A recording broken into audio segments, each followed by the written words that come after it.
Tahun 2025 menjadi catatan penting bagi Indonesia. Beragam peristiwa besar mewarnai perjalanan bangsa, mulai dari dinamika politik, isu sosial, hingga bencana alam yang datang silih berganti. Dari ujung timur hingga barat Indonesia, alam kembali mengingatkan betapa rapuhnya kehidupan manusia saat bencana melanda dan menyisakan duka mendalam. Sepanjang tahun 2025, wilayah Sumatera menjadi salah satu daerah yang paling terdampak bencana alam. Curah hujan tinggi, cuaca ekstrim, serta kondisi geografis memicu banjir besar dan tanah longsor di sejumlah provinsi. Ribuan orang dikabarkan tewas, ratusan ribu warga terpaksa mengungsi, rumah rusak, fasilitas umum lumpuh, dan aktivitas ekonomi warga terganggu. Di tengah situasi darurat, pemerintah melalui koordinasi lintas kementerian dan lembaga, serta tim evakuasi dikerahkan ke lokasi terdampak dengan membuka posko darurat, menyalurkan bantuan logistik, layanan kesehatan, hingga dukungan psikososial bagi korban. Pemerintah memastikan proses pemulihan berjalan bertahap, tidak hanya berhenti pada fase tanggap darurat, namun dilanjutkan dengan rehabilitasi dan rekonstruksi wilayah terdampak. Langkah mitigasi juga diperkuat, mulai dari pemetaan daerah rawan bencana hingga peningkatan sistem peringatan dini. Bencana alam di Sumatera sepanjang 2025 bukan sekedar catatan musiman, melainkan alarm keras tentang kesiapan negara menghadapi krisis. Lantas sejauh mana efektivitas penanganan yang telah dilakukan? Apakah langkah mitigasi yang dijanjikan benar-benar menyentuh akar masalah?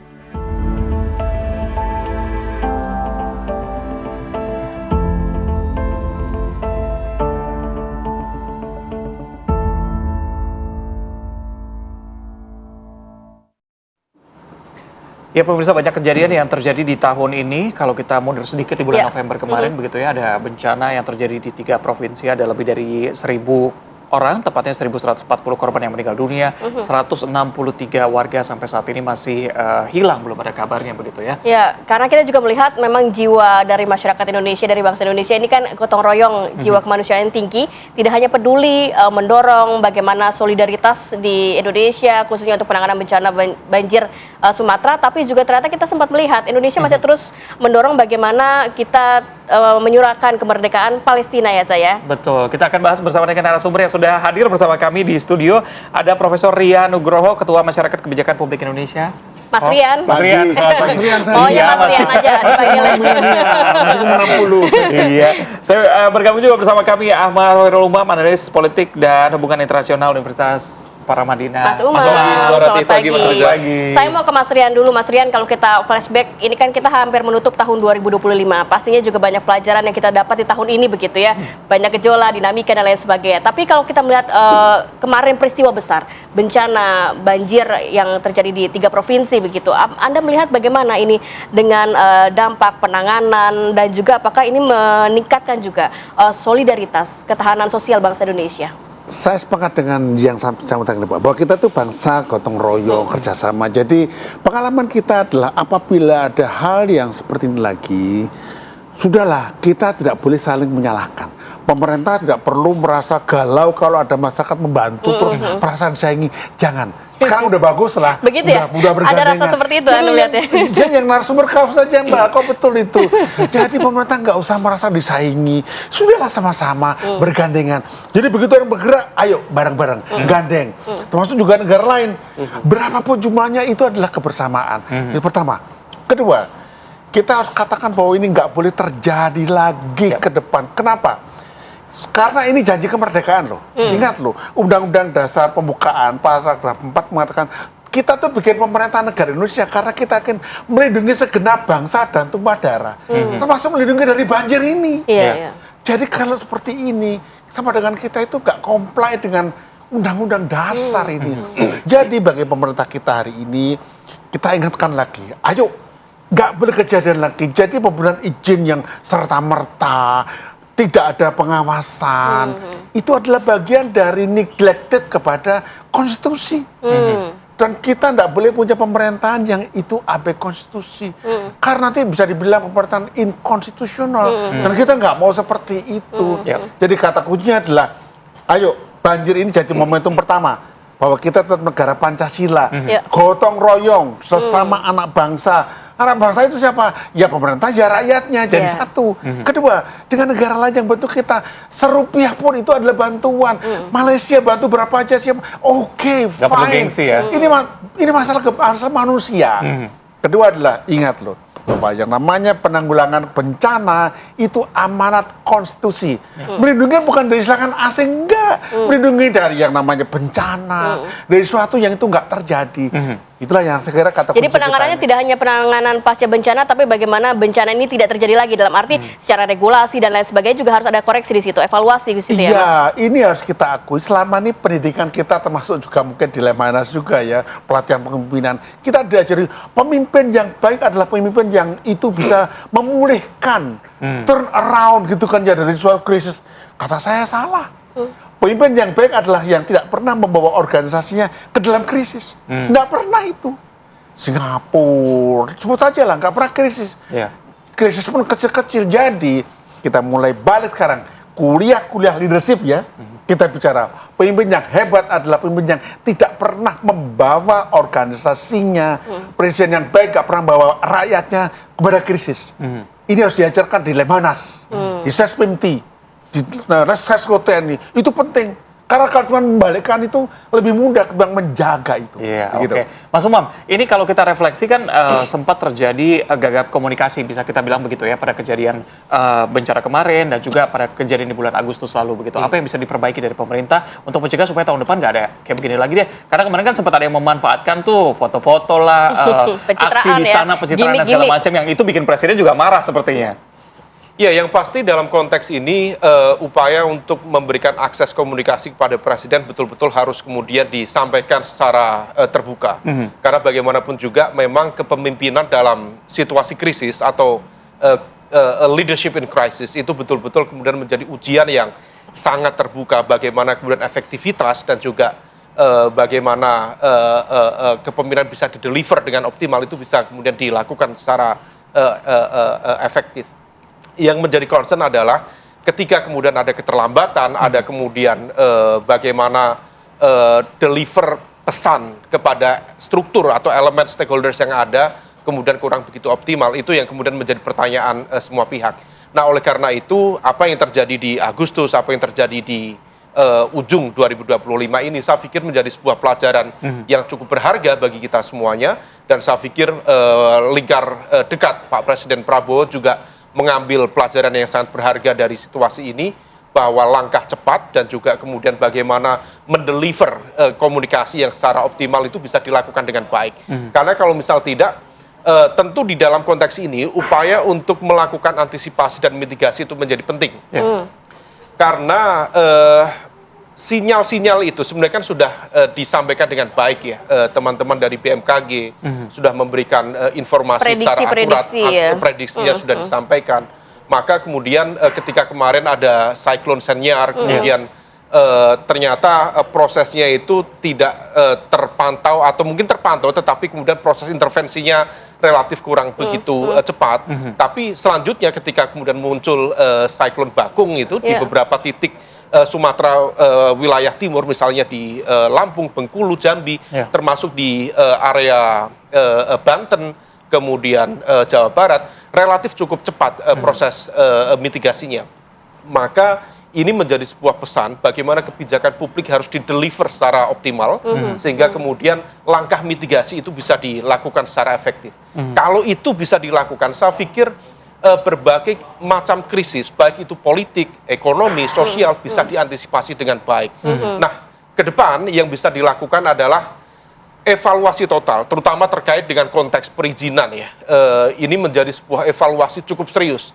Dan apa yang terjadi ini bukan sekedar local good governance, tetapi juga bagaimana respon kebijakan publik terhadap narasi perubahan iklim. Kita mungkin melihat, bahkan dalam konteks politik internasional, kita masih ingat ya statement dari Donald Trump di UNGA United Nations General Assembly mengatakan bahwa climate change is a hoax, itu adalah sesuatu yang omong kosong dalam tanda kutip, tetapi fakta di depan mata itu adalah sebuah realitas yang nyata. Maka ini menjadi sebuah wake up call bagi kita semuanya. Urusan perizinan harus ditata ulang, pengawasan harus ditata ulang. Mas Umam sudah melihat ada arah sana nggak dari pemerintah? Dalam arti kalau kita melihat saat ini kan pemerintah lebih fokus kepada bagaimana penanganan dari warga yang terdampak, bantuan, hunian, dan lain sementara.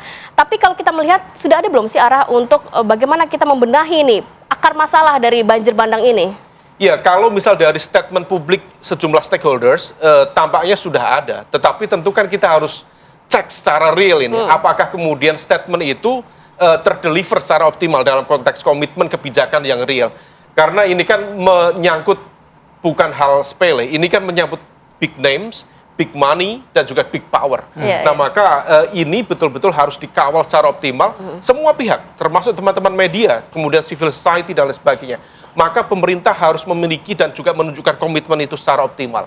Nah, maka ke depan, dalam konteks mitigasi itu harus dilakukan secara bersama-sama, dilakukan secara transparan, terbuka, dan yang tidak kalah penting, memang dalam situasi saat ini yang diperlukan adalah langkah cepat, terutama pasca rekonstruksi, pasca bencana, yaitu kerja-kerja rekonstruksi, rehabilitasi harus dilakukan secara optimal. Kemarin yang tadi disampaikan di pemberitaan, Polri, TNI siap diinformasikan mendeliver sekitar 40.000 ya, atau 38.000 personil untuk percepatan rehabilitasi dan rekonstruksi.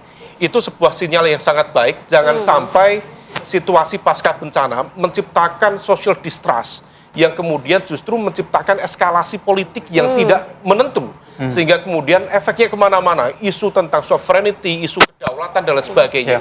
Nah, ini harus dimitigasi secara optimal. Dan sekali lagi, peran leadership dalam konteks ini adalah political will of the top political leader, Presiden, Pak Presiden, betul-betul menentukan titik sentral yang sangat optimal.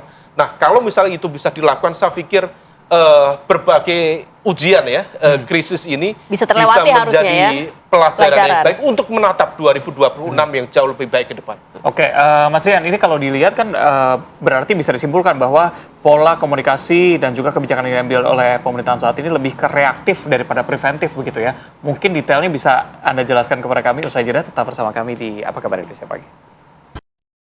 Baik, kita lanjutkan perbincangan pagi ini, tapi sebelum menuju ke tema Palestina, saya nyambung tadi ya, Mas Rian. Jadi pola komunikasi pemerintah dan juga kebijakan yang diambil menurut Anda apakah memang masih lebih ke reaktif daripada preventif sejauh ini? Jadi seperti yang kemarin saya tulis di Kumparan. Jadi gini, pemerintah ini sekarang baru levelnya berbicara. Harusnya berkomunikasi. Apa bedanya? Kalau berbicara itu adalah apa yang dipikirkan itu dikatakan. Kalau berkomunikasi itu antara dipikirkan sama yang dirasakan itu yang disampaikan. Jadi ada yang namanya basicnya adalah empati. Komunikasi itu empati. Jadi kami sarankan bahwa pemerintah sekarang udah mulai mengerti lah ya. Naik level lah. Naik levelnya adalah bukan masalah komunikasi reaktif atau enggak reaktif, tapi dari berbicara naik pada komunikasi. Komunikasi yang reaktif itu berbicara, bukan berkomunikasi. Komunikasi namanya adalah kebersamaan, sama-sama mengerti. Dua arah berarti ya? Enggak selalu dua arah. Tetapi ketika saya berbicara dengan anak saya yang bayi, misalnya gitu, saya punya anak bayi waktu itu, dan kemudian saya berusaha mengerti apa yang dia mengerti. Jadi ada yang namanya empati, mau merasakan gak enaknya di sana, susahnya. Jadi dikatakan bahwa level sebelumnya pemerintahan baru berbicara. Nah sekarang naik level pada namanya berkomunikasi.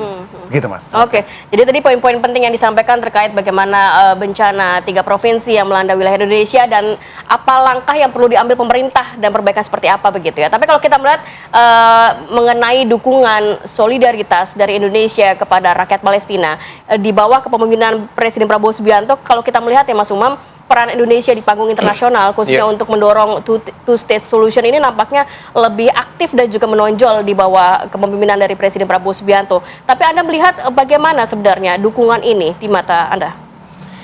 Iya, dukungan yang diberikan oleh Presiden Prabowo di forum-forum multilateral, saya pikir ini menjadi sebuah penegas bahwa Indonesia mengambil peran yang sangat aktif sebagai pemimpin Global South. Dan ini menjadi sebuah ruang yang sangat sentral, di mana kemudian peran dari pemimpin dunia Islam per hari ini juga tidak begitu terlihat. Maka peran yang dilakukan oleh Indonesia mengambil posisi itu sangat penting, dan apa yang disampaikan oleh sejumlah pemimpin besar termasuk oleh apresiasi Trump itu memberikan highlight bahwa Indonesia mengambil peran yang cukup signifikan. Dan ini menjadi penegas bahwa Indonesia sekali lagi menjalankan politik luar negeri bebas aktif. Memang menunjukkan bagaimana kemudian memberikan ruang bagi Palestina, tetapi di saat yang sama juga memberikan ruang bagi Israel. Ini tidak mudah menjelaskan, tetapi bahwa konsekuensi dari two-state solution memang seperti itu. Namun demikian, poin yang ingin disampaikan barangkali dikontekstualisasikan dengan isu yang terjadi di Sumatera. Poin besar yang ingin disampaikan adalah value tentang humanity, tentang kemanusiaan. Bahwa Presiden Prabowo dalam pidatonya di UNGA di bulan September beberapa waktu lalu, bahwa isu dan juga tema kemanusiaan itu menjadi concern sentral dari pemerintahan Indonesia. Maka kalau misal kita merunut pada apa yang disampaikan oleh Robert Putnam misalnya, bahwa foreign policy itu adalah keberlanjutan, continuation dari domestic politics, maka harus imbang apa yang menjadi concern di dunia internasional dengan apa yang terjadi di domestic politik itu harus sama. Nah, kalau misalnya kemudian pesan kemanusiaan disampaikan dalam konteks internasional, maka dalam konteks dalam negeri juga harus memiliki pesan yang sama, yang berimbang. Nah, saya pikir ini menjadi sebuah ruang refleksi yang sangat baik ketika kemudian komitmen untuk memberikan dorongan secara kemanusiaan kepada sahabat-sahabat kita, saudara-saudara kita di Palestina, maka dorongan yang sama juga memang patut disampaikan kepada masyarakat kita yang ada di Sumatera, di Aceh, di Sumatera Utara, di Sumbar, dan sebagainya. Nah, ini yang kemudian betul-betul ditunggu, dan pemerintah sudah bergerak. Yang kemudian perlu dilakukan adalah proses percepatan, karena bagaimanapun juga masyarakat tentu tidak bisa menunggu lebih lama. Proses rekonstruksi, kemudian rehabilitasi, supaya kemudian kehidupan kembali normal itu dibutuhkan dan juga diharapkan lebih cepat. Dan kalau misal kita mengikuti proses perhitungan dari kalkulasi yang dilakukan oleh Kementerian PU misalnya, itu dibutuhkan tidak sedikit. Praktis untuk infrastruktur dasar saja, itu dibutuhkan sekitar 52 triliun. Dan angka itu tentu, sekali lagi, ini membutuhkan leadership in crisis. Ketika membutuhkan angka sebesar itu, ini dialokasikan dari mana, kemudian bagaimana kemudian proses implementasinya, siapa yang kemudian bertanggung jawab untuk mengimplementasikan itu, harus diputuskan secara cepat dan gradual. Nah, kalau misalnya kemudian ini bisa dilakukan, maka tidak akan ada sebuah pertanyaan kritis dari sejumlah pihak. Ini kenapa pesan yang disampaikan di ruang internasional begitu clear, begitu bold, tapi kemudian di dalam negeri kenapa kemudian seolah menjadi agak mengambang. Nah, kalau misal kemudian ini bisa diseimbangkan, saya pikir apa yang disampaikan oleh Putnam tadi menjadi sebuah titik keseimbangan bahwa domestic politics itu linear dengan apa yang disampaikan dalam konteks foreign policy atau kebijakan politik luar negeri Indonesia. Baik, Mas Umam, kalau kita bicara mengenai two-state solution, ini kan pertama kali sebenarnya disampaikan oleh Presiden SBY dua periode sebelumnya begitu ya. Ada Presiden Jokowi sebelum kepemimpinan sekarang begitu ya. Tapi apa yang menjadi pembeda apa yang disampaikan oleh Pak Prabowo ini kan clear dan diterima secara internasional begitu dibandingkan dengan sebelumnya. Titik pembedanya adalah Presiden Prabowo masuk di dalam ruang geopolitik yang completely different, sangat berbeda. Di mana ketika kemudian terjadi serangan pertama di Oktober 2023, memang dunia mengalami sebuah goncangan. Di mana waktu itu Hamas melakukan serangan dan kemudian sentimen positif tertuju pada Israel. Tetapi ketika kemudian serangan balik dari Israel kepada Palestina, kemudian dilakukan secara bertubi-tubi per UNGA kemarin di 2025 bulan September, terjadi shifting yang luar biasa, dan itu juga dipengaruhi oleh kepemimpinan Trump yang sekali lagi di momentum 2025 ini bulan Januari dia dilantik menjadi presiden kesekian di Amerika Serikat, mengubah semua peta kekuatan politik. Semua, bukan hanya aliansinya, termasuk rivalnya dan juga teman-teman dekatnya dibully quote by quote dengan skema tarif dan sebagainya, dan itu mengubah semua peta politik dunia. Dan akhirnya apa yang terjadi? Sejarah pasca Perang Dunia I, pasca Perang Dunia selama Perang Dingin, Palestina tidak pernah mendapatkan dukungan sebesar ini. 80% lebih masyarakat dunia memberikan dukungan kepada Palestina. Nah, apa yang kemudian membedakan? Praktis selama 10 tahun Presiden Jokowi di pemerintahan, beliau relatif absen dalam konteks ruang-ruang perdebatan internasional. Nah, ketika kemudian proses itu diisi kemudian oleh Presiden Prabowo di ruang multilateral, pidato nomor 3 di UNGA, kelas multilateral level dunia, maka kemudian itu menjadi titik pembeda. Nah, ini yang kemudian menjadi sebuah penegasan bahwa inilah kelasnya Indonesia. Nah, yang kemudian menjadi